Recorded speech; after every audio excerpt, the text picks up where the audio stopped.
Earlier in the newscast, we told you about a task force that President Obama is calling on to help reduce gun violence. Well, chances are that commission will not come back with a recommendation for more concealed carry permits as part of the answer. But should they? We're investigating the numbers that you won't see anywhere else in tonight's reality check.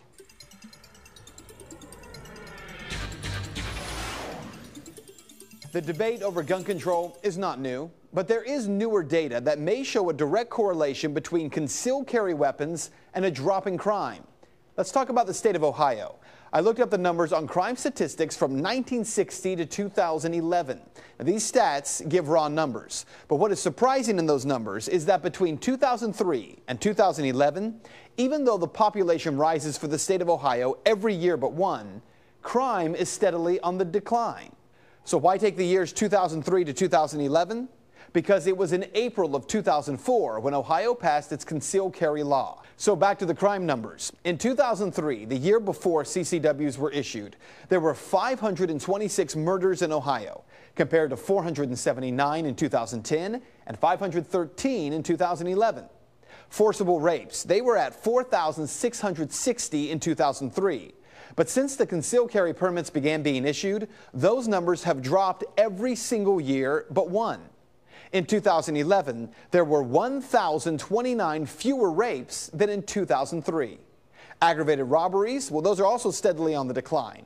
In 2003, 16,895 aggravated robberies. In 2011, 16,057.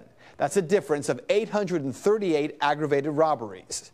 Now, we could go on, but suffice to say, crime is down in every single category in Ohio except for one, burglary, where property is stolen from a home or a business. Now, what these stats do not say definitively is whether or not the concealed carry weapons are the reason for the drop.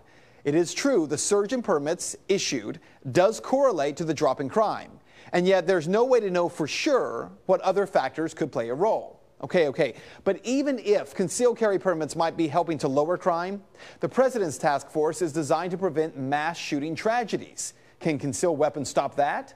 Well, maybe. A week ago, 22-year-old Jacob Tyler Roberts walked into the Clackamas Town Center Mall just outside of Portland, Oregon. Roberts was armed with an AR-15 rifle and he opened fire inside the mall. He killed 2 people and wounded a third before taking his own life. Now, what most of the media has not told you is why Roberts killed only 2 people before killing himself.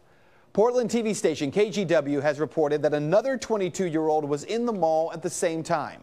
Nick Mealy, who has a concealed carry permit, was nearby when Roberts opened fire. Mealy pulled his weapon. He aimed it at the shooter, but he didn't shoot the gunman because there were bystanders who could have been injured. He told this to the TV station, quote, "I'm not beating myself up because I didn't shoot him," said Mealy. "I know after he saw me, the last shot he fired was the one he used to kill himself." So what this means for you is that while the rise in concealed carry permits is increasing in Ohio, violent crime is not.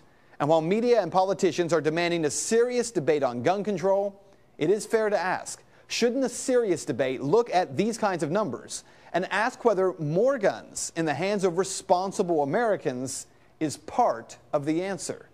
And that is Reality Check. Well, no doubt you have something to say about this. Now listen, you can find the sources to the story and you can check out all those crime numbers for yourself. We have a link posted on our website at fox19.com. If you'd like to make your voice heard on the story, head over to my Facebook page. You can find it by searching Ben Swann.